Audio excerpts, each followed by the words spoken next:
So let's go ahead and get started. Thank you all for being here. I appreciate it. I hope I get to meet each one of you. My name is Ted McFadden.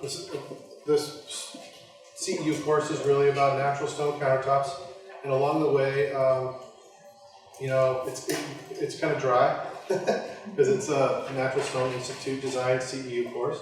So along the way, if you have any questions or if you have any specific directions you want to go, please don't hesitate just to, you know, blurt them out or raise your hand or whatever. We can go that direction as well. You have to get through the course or the slides to get the CEUs, but so I'm a certified speaker with the Natural Stone Institute. The course itself is, here's my contact information. There'll be some contact information at the end. I have some cards up here as well. This QR code goes to the SureshineCares.com website. You can also text me. These will be at the end as well. You can text me your contact information if you have any specific questions. I take a lot of, especially from designers, they send me, hey, does this stone work great in a shower? Or, hey, what can we do on this, like this specific spot on this countertop is giving me issues, you know, for my client, what can we do? And so I do that, I do a lot of texting back and forth. I mean, I'm sure everybody does. We have a YouTube channel. It says 20,000 views a month. It's very informative. Talks mainly about repairs and restoration. And again, I'll show you these at the end as well. Just wanted to make sure that you kind of saw that. This specific course is accredited with the AIA, the IDCEC, which is the International Design Continuing Education, the LACES, which is landscaping, and the National Kitchen and Bath Association. There is, through the IDCEC, there is usually a QR code. I don't have a QR code. If anybody in the IDCEC and need the code, I'll show you how to do that at the end. That's what this slide is about. You know, get the QR code, register, so you can get your certification. We will. We have this. I'll have a code at the end. If you go to CEU Events, the mobile app on either Apple or Google Play, and it's maybe like a 10-15 second pop in. You just put in the code, and then it'll register you. It'll make sure that you're in, that you have attended the course, and it'll send you a certificate of completion to your email address. Okay. And you all did get the link, correct? You sent out links for the CEUs. Okay. Sorry, Ted. That's good. I like interruptions. Here's another, it talks about the credits for the AIA. As we said, it is registered with the AIA, the IDCEC, LACES, as well as the National Kitchen Bath Association. The real description of this course is, you know, we all have to set expectations for our clients. We like to install and pick stone and pick surfaces that are pretty, but we also have to know how they're going to react over the years and what you can expect and the kind of maintenance that those stones might require. So this is kind of like it's a little nerdy in there. It talks about, there's a lot of like numbers, absorption numbers and things like that, but what it's really designed to do is kind of give you an idea of the differences between the stones and why they might react in certain ways. There's 4 basic learning objectives here. The first is understand the physical characteristics of the stones. That's we're talking about granite, quartzite, soapstone, marble travertine, and limestone. Those are the basic natural stones we're going to offer. We're also going to talk about the value of natural stone as opposed to engineered stone, and why natural stone is actually more green than engineered stone. There's like this debate in the industry with regard to natural stone and engineered stone, and there's been a lot of studies, and so we can talk about that as well. If you have any questions, I can definitely answer them. Talk a little bit about design aesthetics. I can tell you this, that I'm not a designer. I think there's a lot more knowledge in this room. with regard to design aesthetics that I don't have. So if you have any questions with regard to how certain stones might work in your design, that's where I would really be value to you with regard to actually. I'm just going to show you some award winners at the end. You know, some Natural Stone Institute award winners at the end, so you can kind of see what's being done. Just 4 slides, but there's a lot of information out there with regard to design aesthetics that. And we're going to talk a little bit about fabrication, installation, and care and maintenance. We go through from the quarry to the fabrication to the care and maintenance. And along the way, please ask as many questions as you need to kind of like understand where we're going and get as much out of this as you can. Okay. First, we're going to talk about know your stone. Fabrication, installation, care and maintenance, natural stone versus artificial, and then design trends. We just kind of like went over that. So know your stone. Stone is quarried, pulled out of a mountain. They use like these long band saws and saws, and they cut these blocks out of a mountain, and it gets processed. Whereas engineered stones actually, they use stone. In engineered stone, so they still have to quarry it out of a mountain. But with engineered stone, they actually pulverize the stone, and then they mix it with resins that are usually plastics. So there's kind of like a petroleum kind of aspect to the resins, but they do not necessarily, they don't meet natural stone requirement. That's really the point of this slide here. And point of this course is to kind of like promote natural stone as over engineered stone, but there's a lot of great engineered stones out there as well that we can talk about if you like.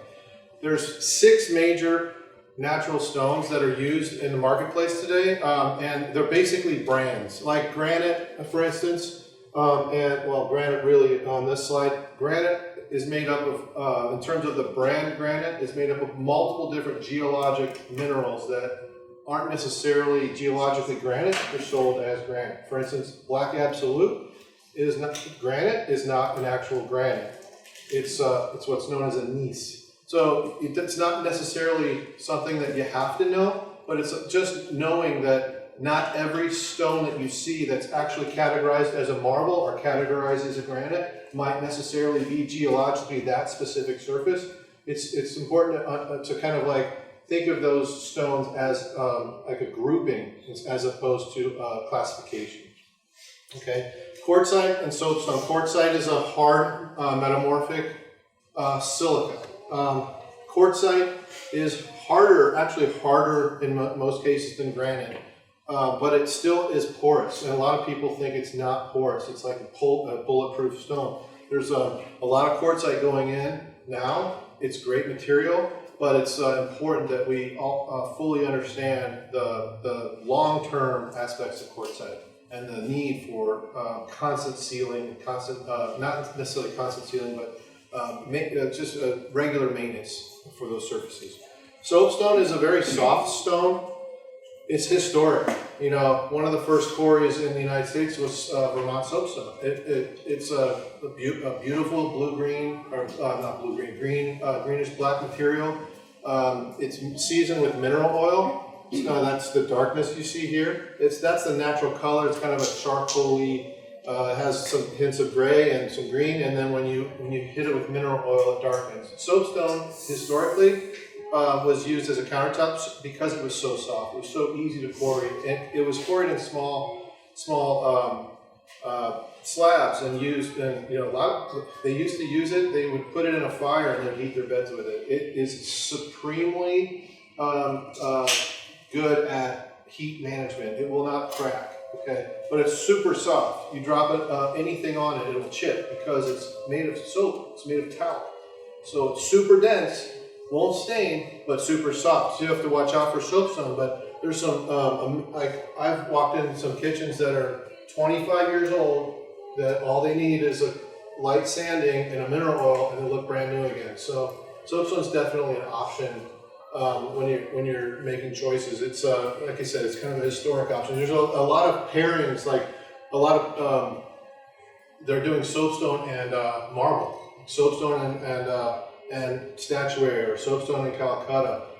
Either the island, or they're flip-flopping either the island or the outsides, you know, the outside countertops. And that typically what we'll do is we'll seal the countertops with something that prevents etching, so that you can use the soapstone and you can use your counters in the same way. I'll talk about the etch prevention products that I have over the next few minutes.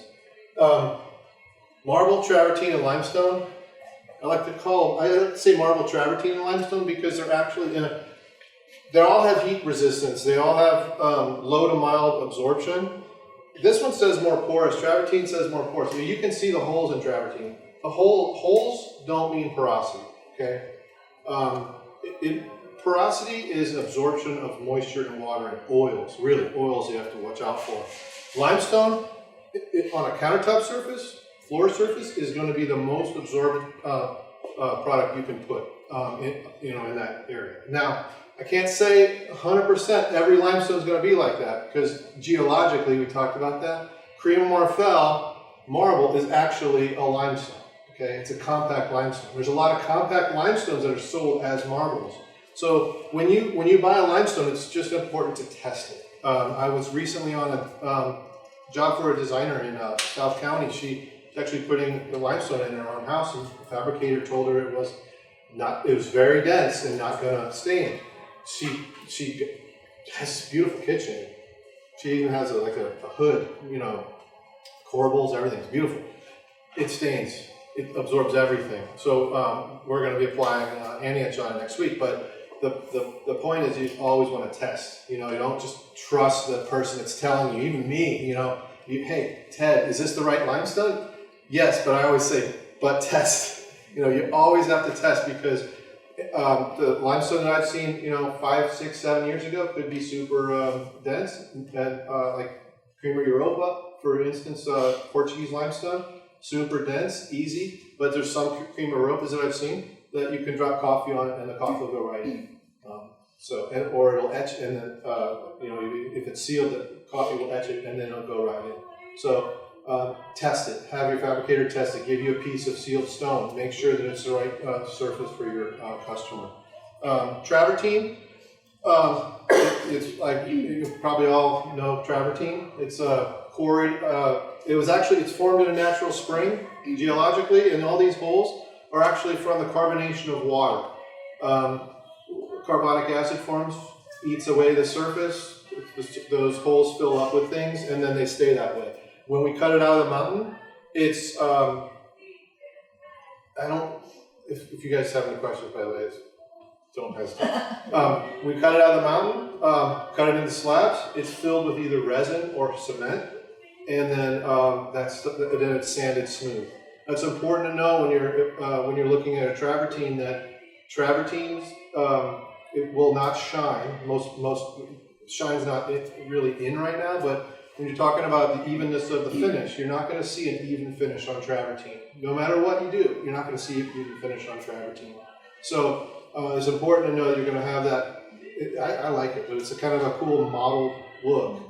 And then a lot of travertines are going in leathered or unfilled, so there's some maintenance, minor maintenance issues that have to be considered with that. So just go into that with that knowledge.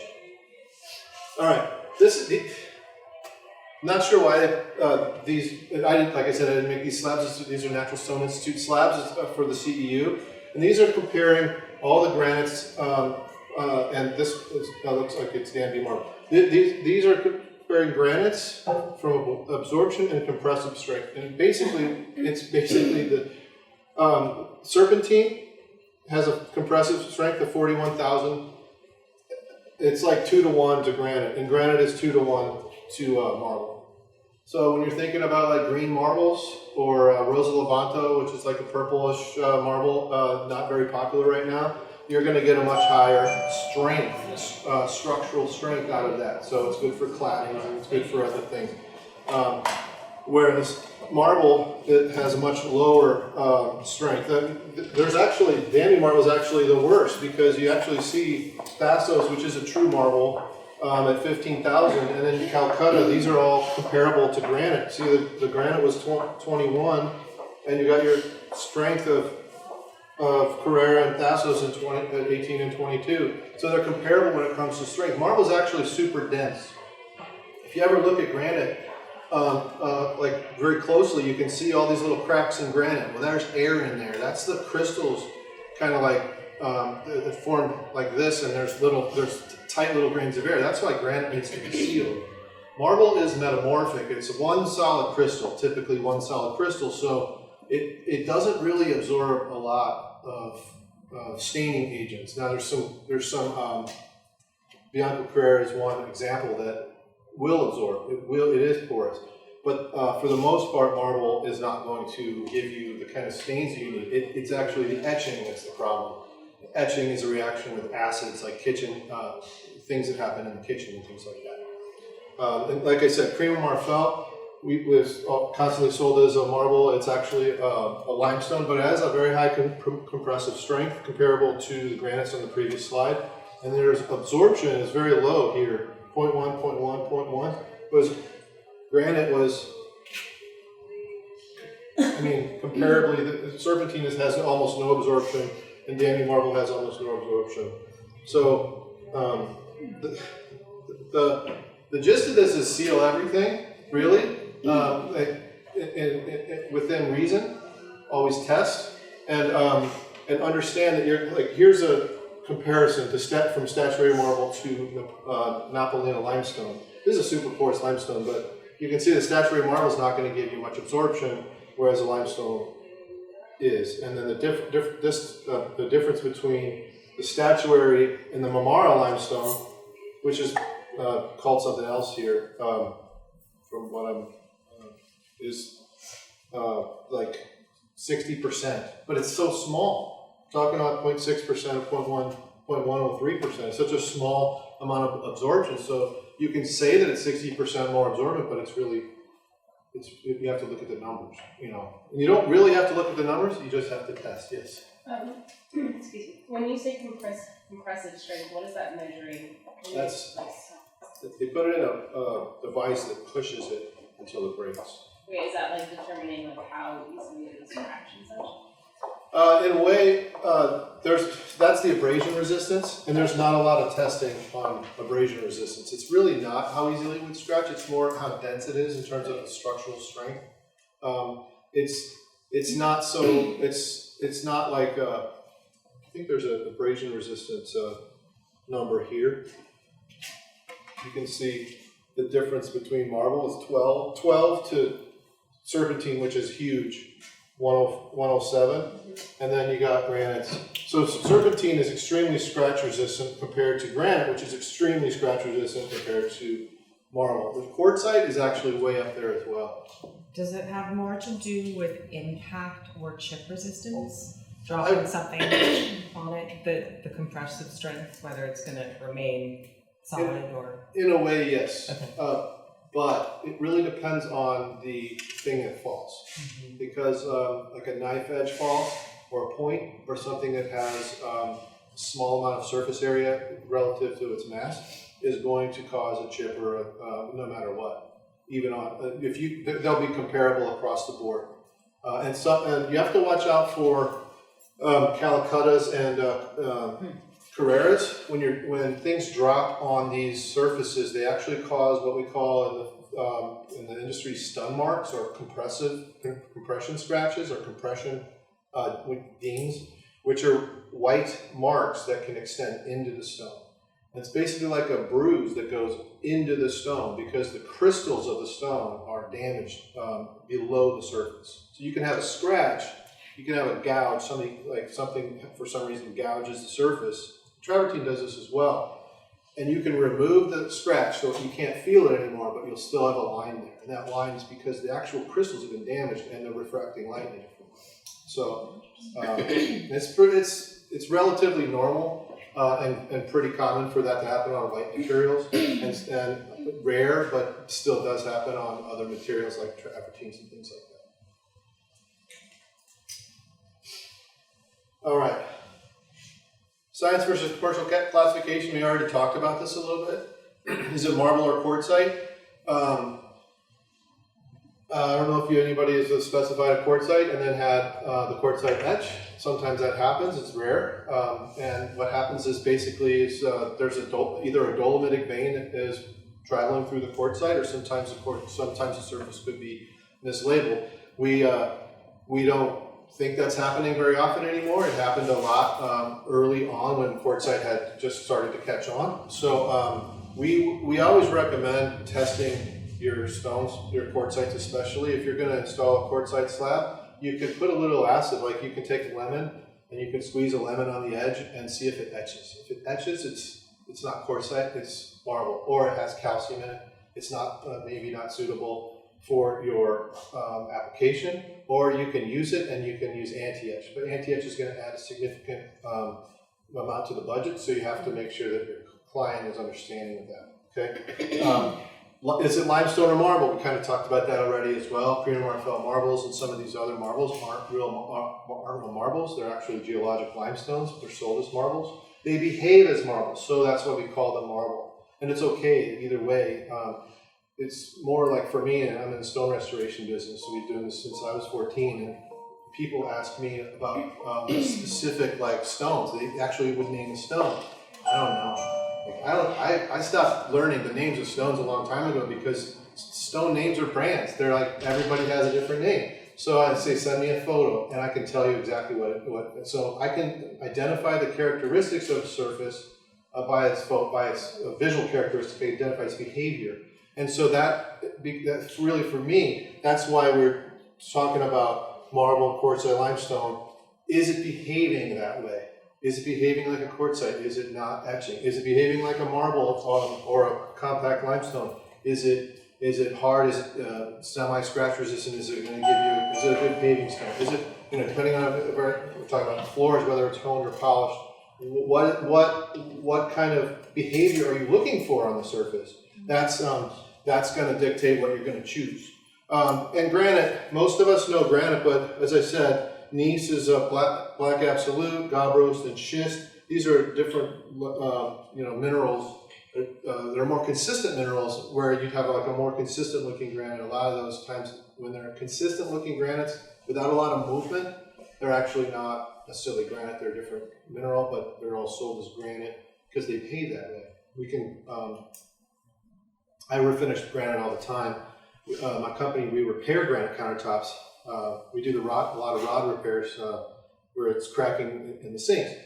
And the hardest thing about the rod repair is actually piecing the sinks back together and matching the color. But when you're finishing granite, when you're finishing really any granite, anything that's sold as a granite, any granite countertop, it's very predictable. They can all be treated and they all behave in the same way. And so that's... All right, let's talk a little bit about fabrication and installation.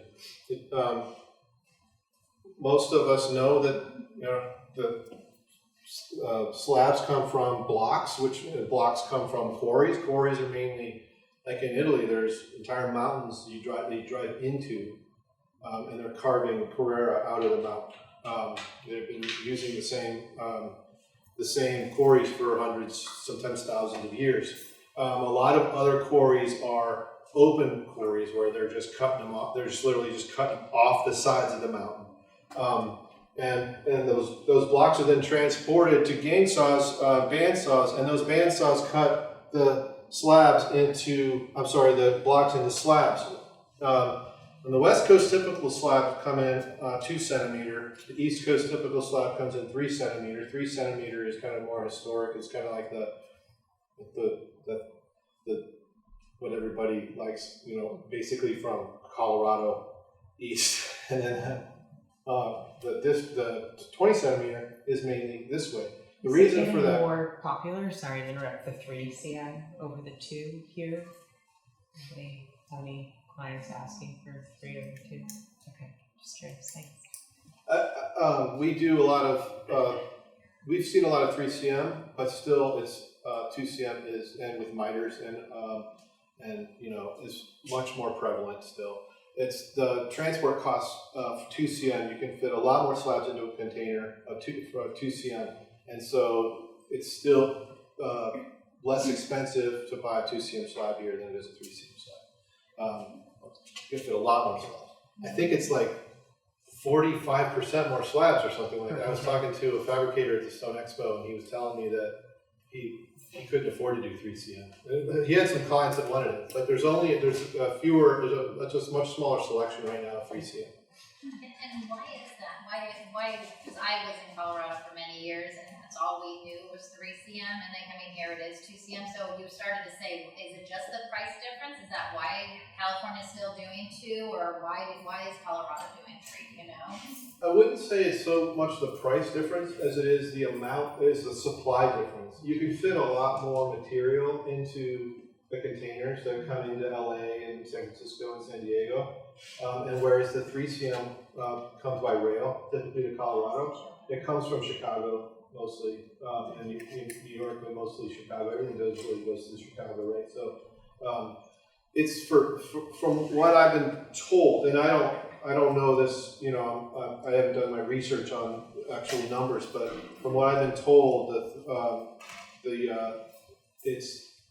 the problem with it is supply, not necessarily price. Can I piggyback on that? Yeah. Does any of it have to do with construction as well? Like what they're using to build cabinetry out here per se versus, the types of woods they're using back east, like the strength of the wood and all that? Would that bear any factor on wanting a lighter weight slab versus a heavier weight? In some cases, yes. They don't use subtops when they do 3cm. With 2cm slabs, you have a 5/8 inch plywood subtop that goes over the cabinet, and that provides structural support to the cabinet and also structural support to the countertop. It replaces that extra amount that you're losing with if you're not going to 3cm. However, the repairs that we're doing in Dallas are all cabinet related. And the repairs that a lot of my peers are doing across the country, I have a Sureshine service network. There's 60 of us, and we're separate owners, but we're in the same network.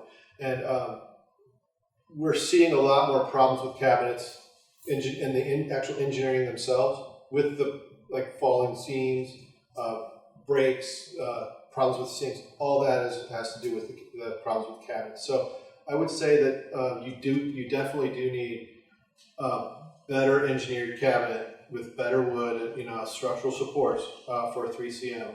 And the 3cm counters we've done, like soapstone is 3cm. It's super heavy, and you really have to reinforce your cabinets, but it's so worth it. Also, they have to be. There's funny because we've done several repairs that there's gaps between the cabinet and the counter because the cabinets aren't level, and so they shim them, and you can actually see the shims from like 5 feet away. You can see the shims under the counter. We're talking about Dallas, you don't see that here. Thank goodness. Right?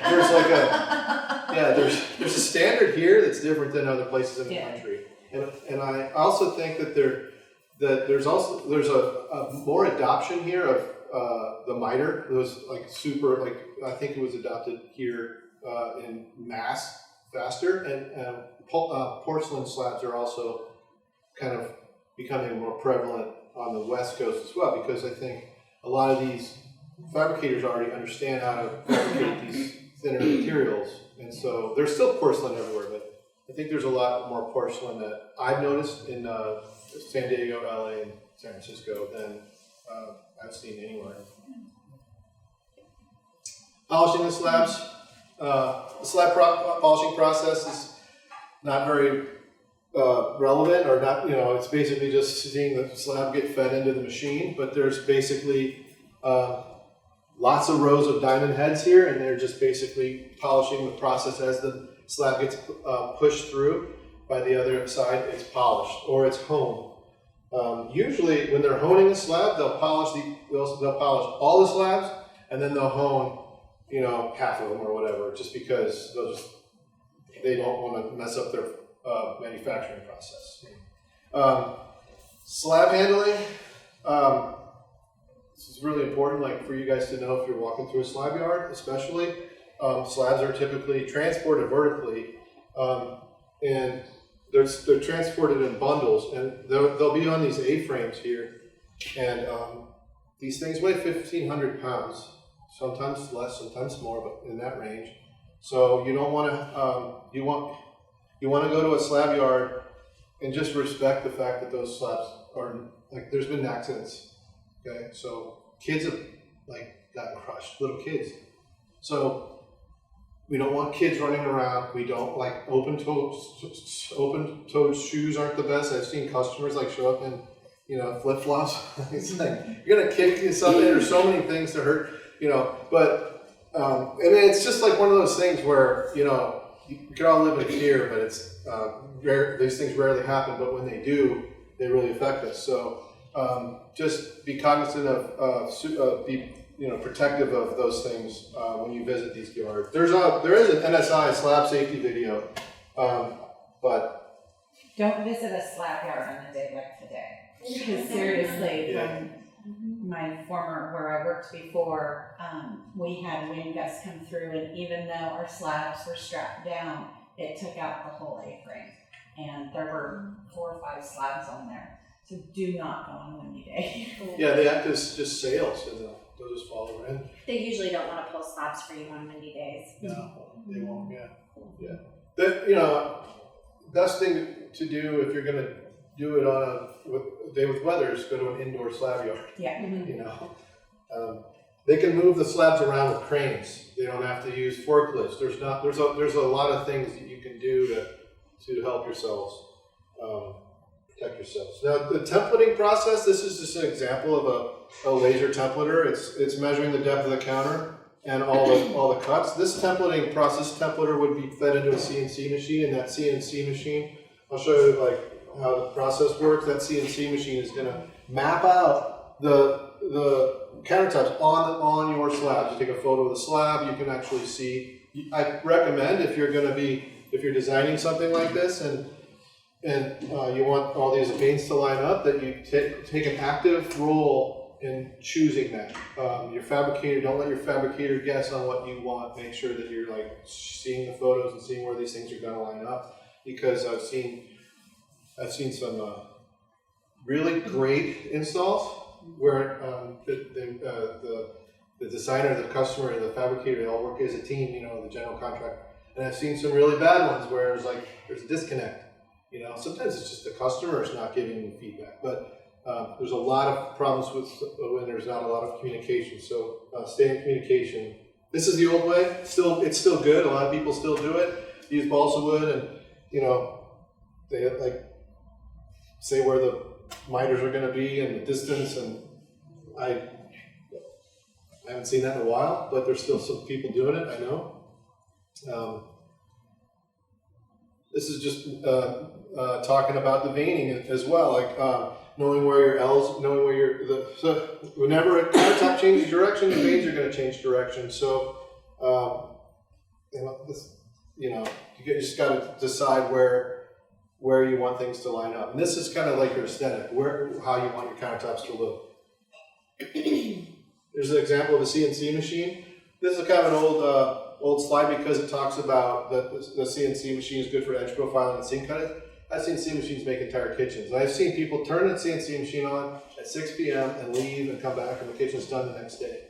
It's perfect. So CNC shops, people that have a little bit more sophisticated shops, they tend to be more cognizant. They tend to put more thought into the actual layouts, as opposed to, I mean, this is my opinion. It's not always this way, but as opposed to those kind of like those fly-by-nighters, or the ones that are doing still like the drawing shops and like, you know, sandpaper and stuff. So I'm sure you all have your fabricators that you work with.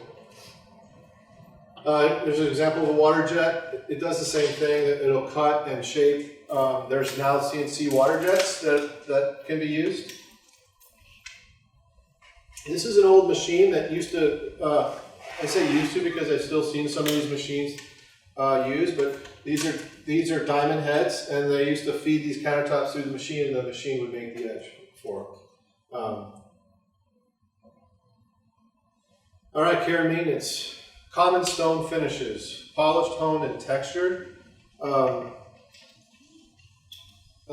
Textured is like kind of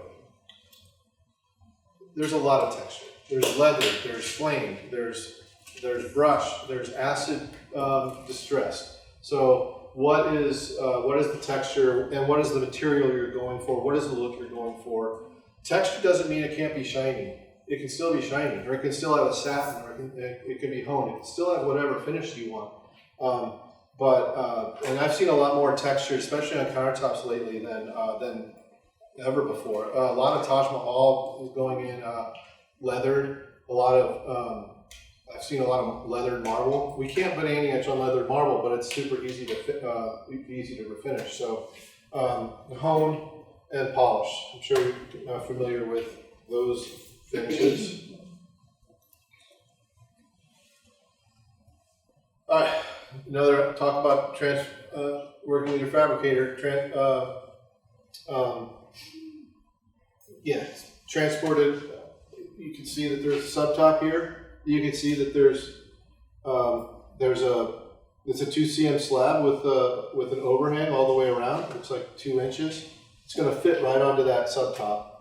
Make sure your subtops are fitted right. Make sure everything's properly seated. Make sure nothing's going to move. That the wood is clean before you install the countertop. Because if there's like 4 or 5 specks of dust that have like a 1/16 of an inch, they're going to raise your counter a 1/16 of an inch, and that's going to be a problem if you have a seam. We're talking about rodding earlier when I talked about our granite rod repairs. They're typically putting rods around sinks. This is the Natural Stone Institute's specification 17.0.5. Rodding is really only necessary around sinks, and if it is, just make sure that your fabricator is not using steel rods. Okay, steel rods are a no-no. Those steel rods will rust, and they will crack the stone. It only takes about 5 to 10 years, and basically the countertop's a failure at that. So if your fabricator's using steel rods, tell them to switch to fiberglass. They also have Teflon steel. Some people are using stainless screws. They're like threaded screws. I've never seen one of those like a stainless screw. It's a threaded rod. I've never seen one crack countertop. But they still don't recommend it because 20, 30 years down the road it can still oxidize. It's not going to oxidize like a pencil rod though, like the steel pencil rods that they've been selling over the last 20 years. In sink attachment, typically the sink is sitting on the subtop. It's kind of routed out, or it's actually drilled up, and we use anchors. Either way is fine. Just want to make sure that sink doesn't move. All right, seams, like these are all these are some of the concerns that you can have with an installation, making sure that your fabricator, if it's quartzite or if it's white marble, is using the right adhesive in the seams so it doesn't bleed into marble. These are huge considerations. Most quality fabricators already have this knowledge. That's my biggest pet peeve, is when I walk into like a marble countertop, even now, and I see a stain on each side of the seam. It's just a shadow on each side of the seam. It's never going to come out. That's because the wrong adhesive was used on the seam. It's as simple as just choosing the right adhesive and not using any silicone underneath it. Around it. If they're going to use any caulking to adhere the stone to the subtop, they can use like a water-based silicone.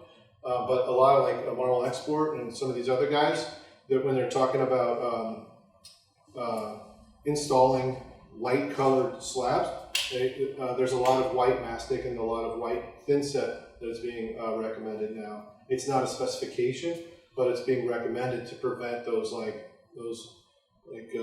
dots that happen on quartzites and things where the stuff is coming through, and it has to evaporate out, and it can take months. So you could end up with having all these round spots on your countertop for like 10 or 12 months, like a year. And how do you explain that to your client?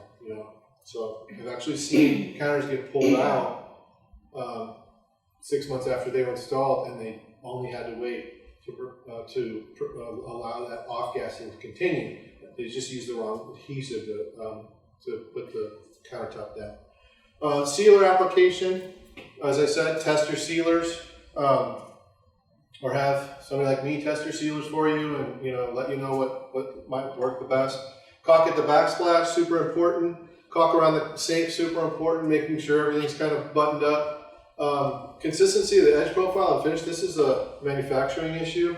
So you holding your fabricators accountable to the quality of their work, that consistency is already going to be there. Module 3, care and restoration. We don't have, I'm going to go a little bit faster. Okay. Yeah. All right, we talked about this, the stone's physical characteristics: scratch resistance, chemical resistance, heat resistance. Chemical and acid resistance, that's typical of like you wanting like a countertop like quartzites or granites or something like that is going to be chemically and acid resistant, whereas something like limestone, marble, or travertine is not going to be chemically or acid resistant. You have to use chemicals, or you actually use specialized sealers for that. Porous materials. This is a super porous granite that should never be installed on the countertop, but that little area probably needs a quart of sealer or more, and it needs to be applied in a way that will apply the sealer and let it cure, and then apply more sealer. The sealer is actually a solid particle that is penetrated into the stone, and then the solvent evaporates, leaving the particle behind. That particle has to then affix itself to the pore, and if it doesn't fully encapsulate the pore, water can still get in, but it still needs to cure so it can prevent the other sealer, the next sealer, the next coat from going through it. So it has to almost repel itself. So sometimes on a super porous granite like this, I'll seal one day and I'll seal again maybe 2 coats. I can seal really heavy one day and then put 2 more coats on the following day, because I'm still going to be adding to the repellency, but I'm not going to be but that first coat is going to be helping to repel the original or the subsequent coats. Resin treatment. I'm sure you all heard about resin treated slabs. There's not a lot of resin in resin treated slabs, but they treat the slabs mainly to get rid of all the little fissures and the little pits and everything, and then they bake the slab, and then they sand it and polish it. Okay, so typically resin treated slabs, they still need to be sealed because there's a lot of work that happens on the slab, as far as like the edging and things like that. But typically resin treated slabs are a lot less porous than other slabs. And if you think about granite now, 95% of all granite slabs are resin treated. So is granite porous? Yes. Is it less porous than it was before they started resin treating them? Yes. Does it still need to be sealed? Yes, but it's not as much of a concern. Now there are still some pretty porous granites out there. This is a bad picture, but if you see this area here, so this is, I think it's called Juperana Cordoba. This edge here, this is resin treated, darkened. This here is the actual natural color of the stone. So it's cut. They did the edge, and they ground the edge. They ground off the resin, and they got it. So now this needs to be hit with an ager or some sort of color enhancer to darken it up. And then over time, your customer is just going to have to do that and know that it's going to need to be color enhanced. If that's the kind of surface that you guys choose. As we talked about, impregnating sealer, it penetrates into the surface, it evaporates. Topical coatings sit on the surface. They usually bind to the surface, like Antietch will bind itself to the surface and prevent etching and staining. Other topical coatings like floor coatings are mainly sacrificial coatings that need to be removed and replaced. We don't recommend topical coatings on any natural stone floor unless it's absolutely necessary, like if there's a slip resistance problem or something like that, or if it has to solve a specific issue. We typically, I won't apply coatings to floors at all unless there's some specific issue involved.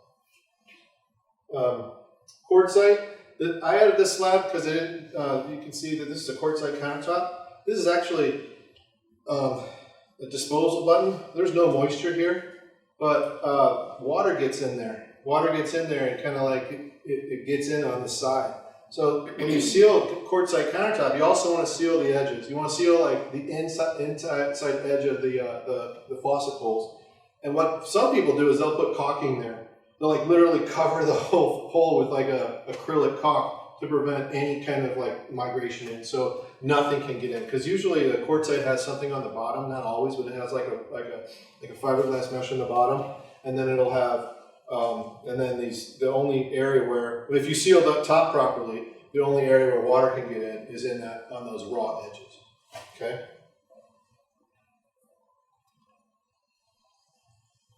Proper sealing. Sealers won't protect marble travertine or limestone, calcareous stones from etching, but everything needs to be sealed to prevent etching in some way. Now, some exterior surfaces I don't seal, but when it comes to interior kitchens, interior countertops, interior showers, bathrooms, anything, it all needs to be sealed at least one time, really well. The difference between staining and etching, you can see some etching happening here.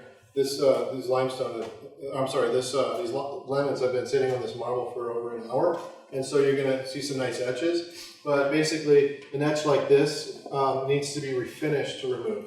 It's a sanding process, so just like sanding wood. You take the etch out and then you bring it up through successive grits to a polish or to a hone or whatever finish that you're looking for. Okay. Staining is very common on granites, very common with glycerins like soaps and things like that, especially light colored granites.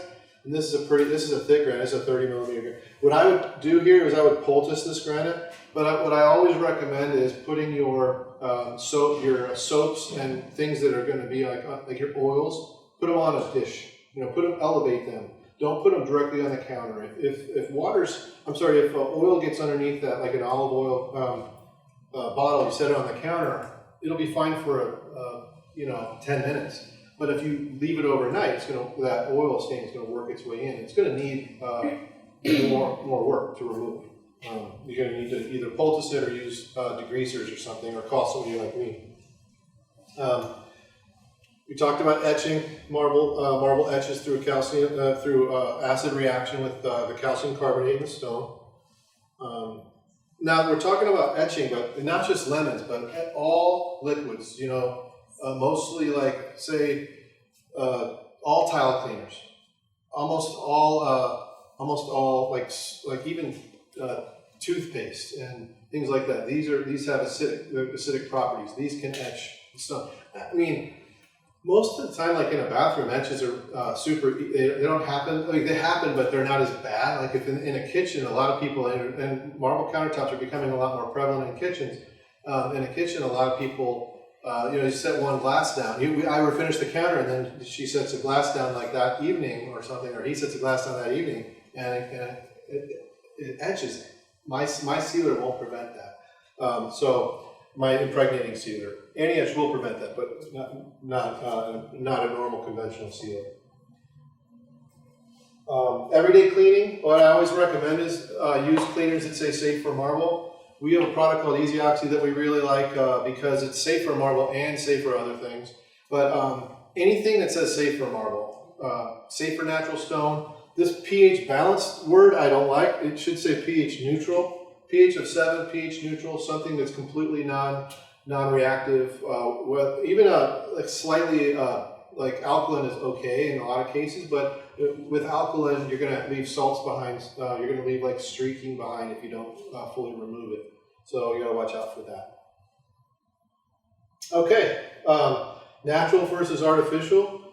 This is the cool part where you get to see how expensive artificial stone is actually to produce. But you know, the engineered stone, we talked a lot about the scratch resistance of soapstone being low, quartzite being high, marble medium, granite high, engineered high. But we talked a little bit about the coring of natural stone. You kind of see how you take it from a block to a slab. Now that's the entire process, from basically the quarry to the kitchen. Whereas engineered stone requires, so there's a consensus for improved efficiency, reduced waste pollution, non-toxic for something that's sustainable, conserve natural resources. But engineered stone requires a lot more steps when it comes to actual manufacture. And there's actually a branch here, because the polyester and styrene dyes, they actually have to be manufactured, but they come from oil. They come from the distillation of oil.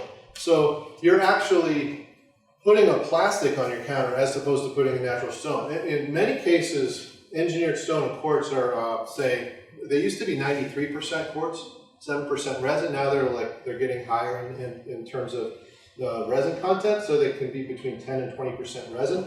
But that resin content, it has to be manufactured somewhere, and it's manufactured by the distillation of oil in the plastics industry.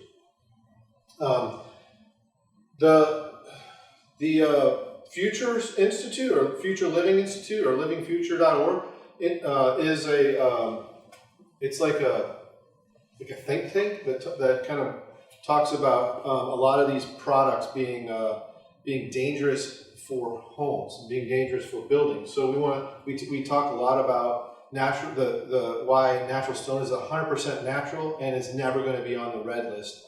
Whereas you can't say that same thing for some of the other manufactured products, but none of them are on the red list right now. But you know, we can't say that same thing about. We can't say that's not going to happen. So there is an ANSI standard for natural stone sustainability, and these standards, companies can adhere to these standards. You can go to Natural Stone Institute/sustainability, and you can see what these standards are. And if these standards are important to you, you can ask your fabricator or the companies that you're working with if they adhere. Now, it's hard to adhere 100% to any standard. Sometimes, like, just basically having good intentions and working towards those standards is good enough in a lot of cases.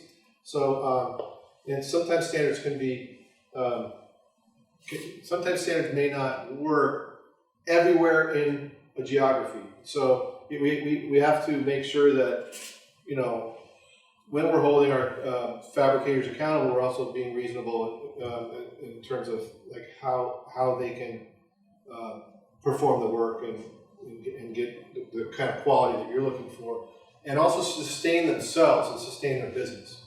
Okay. Okay, design trends. This is the one where you probably have more knowledge than I do, but we see a lot of marble going in bakeries and I see like ice cream parlors, and marble is actually an extremely sanitary surface. There's bar tops and bench tops in Italy that they're like this thick, and they have these like worn areas where they've been making bread for 300 years. I mean, it's so cool. So yeah, and it's funny because every one of these pictures is marble. Like they like marble, you know, as far as design trends go. And I like marble. Marble's my, you know, that's where I started. Obviously, I haven't done this since I was 14. So, this is a limestone countertop. It's kind of inset. It's hard to see, but yeah, pretty cool. Kind of like a floating wood table. This is a marble sink top that's carved out of a solid block. So that's pretty cool too. Everything is solid block there. That won the Tucker Award in 2020. This is a Los Angeles house, polished marble, book match marble.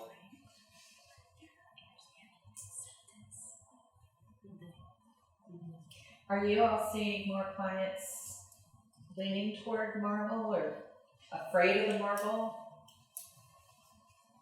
Afraid. Afraid. Yeah, doing a lot of quartzite. Want low maintenance. Yeah.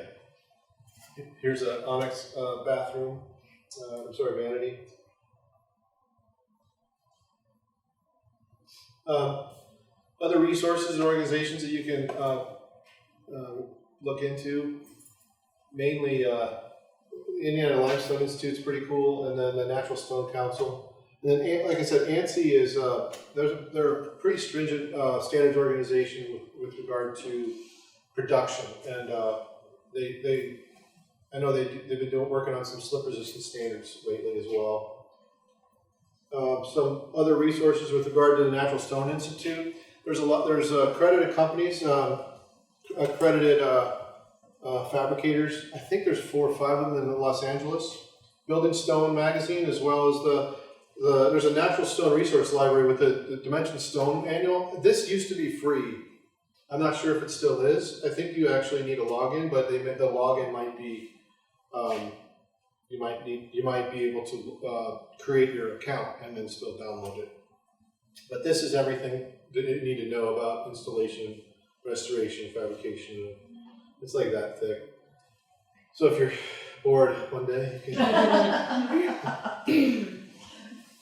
More courses offered by the NSI. I teach these courses. I chose this one because I thought it would be a little bit more informative. And also it provides CEUs to a more broader spectrum of organizations. Some of these are like I wouldn't want to teach Stone Care what you should know. I would rather do my own, because it'd be more specific to our area. It would be more specific to you, and I could ask you lots of questions, and then you could ask me lots of questions, and we could all come out of it with better understanding of each other's businesses, as opposed to like a presentation like this where it's just basically, I don't want to talk about absorption numbers and things like that when it comes to Stone Care stuff. So this is the code that you're going to put in for your CEUs. Go to CEU Events mobile app, and you'll get a certificate of, I think you've got 30 days to do this. Even if you don't have CEUs right now or need CEUs right now, you can actually log in and do it. And then if you join one of those organizations where they require you to have CEUs, you can, I think within 6 months, I think they can backdate it. So don't hold me to that, but pretty sure it's 6 months. Does everybody have this one? Okay. All right, that's my contact information again. And then there's my other contact information. You can probably just do this if you like. And then we have I did bring some samples of Antietch. Basically, Check this out. They won't be scared of marble anymore. basically what Antietch is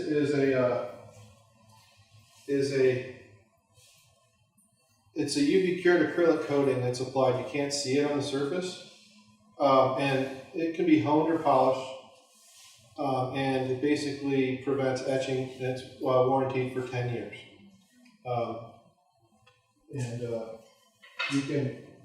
We do a lot of countertops, we do a lot of vanities, mostly kitchen counters.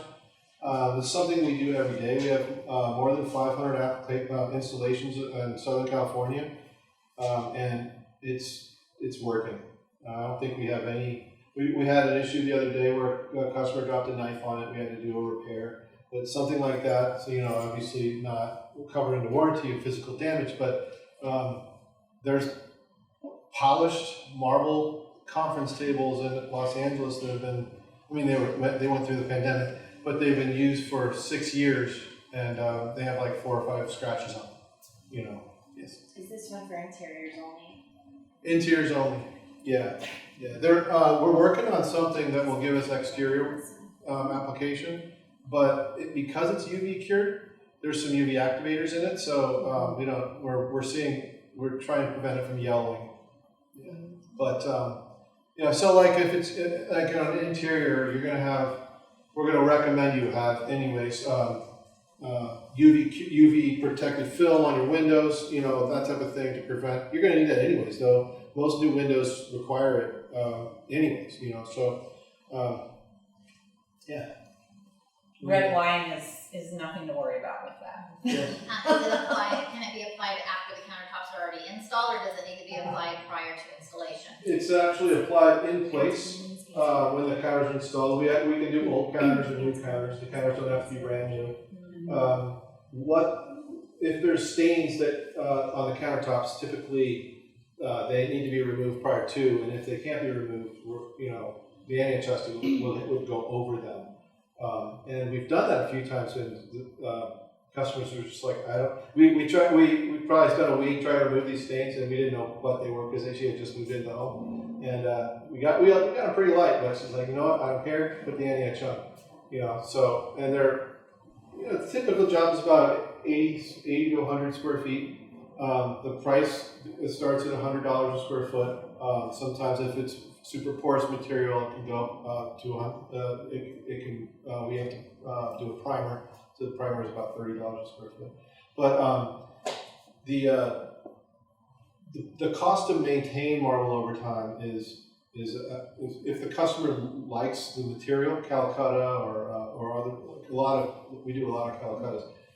If the customer loves the material, then there's no way that she shouldn't have it, because she won't have to have any restoration work done. She, maybe cost $2,000 for a kitchen to have it finished. Maybe it's a polish, maybe it's $15 for a home, and maybe do that once every 1 to 2 years, as opposed to never having to do it again for a kitchen that has Antietch. And you get to choose marble. You basically make marble your choice. Yeah. Does it also prevent staining, or just etching? Yeah. Okay. Stains and etches. Yeah. It's a written warranty. Stains and etches for 10 years. Like I said, it's not. If there's physical damage to the surface, that it can be repaired, but it's not part of the warranty. Actually, there was a couple of customers that called because they had the holes or whatever, and I was like, you should wait on this. You have one hole, it's not going to hurt the countertop. They have one hole in the Antietch. Let's wait until you have like 2 or 3 little nicks or something. They'll come back and repair all of them at one time. That way you get a better value. But we're not talking about a lot of money. When she spends $10,000 on a kitchen to do Antietch or something, and then they, I want them to have more than one hole so that it gives them a better value when it comes to actually repairing it. But, actually, I don't want them to have more than one hole, but yeah. How long does the process take? It takes about 50 square feet would take about a day. So the average job is 2 to 3 days. The faucets need to be removed during the process. We don't do some counters have integrated sinks with marble. We don't do the actual sink sides or anything like that at the bottom. But typically, it's not even necessary. Especially at home, you don't really notice it. If somebody has a kitchen sink that's like an integrated marble sink, we can sand it, hone it, seal it really well, and then they still get to use it, just like they would with marble. Are there any odors associated? No, it's once it's cured, there's it's waterborne. It's a waterborne acrylic.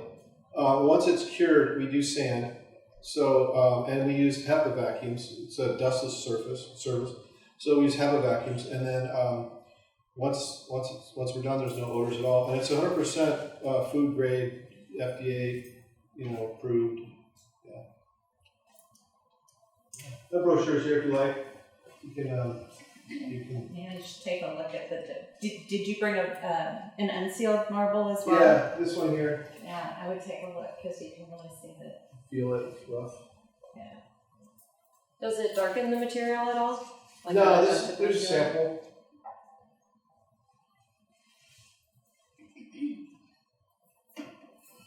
This is the home. You can see that this is the polish.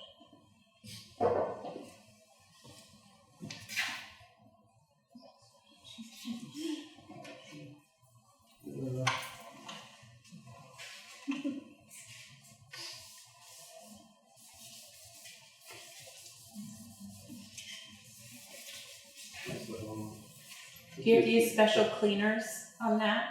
I recommend alcohol and water. 50-50 alcohol and water, isopropyl alcohol and water. It works the best. You can use anything you want, but you have to understand that it's a lot of cleaners have surfactants that aren't 100% removable unless you use like a microfiber cloth and everything. So if you just use alcohol and water, it kills bacteria, kills germs. It's streak free, and you can pretty much get it anywhere. You know, like isopropyl is super inexpensive. You could. It's probably cheaper than most cleaners.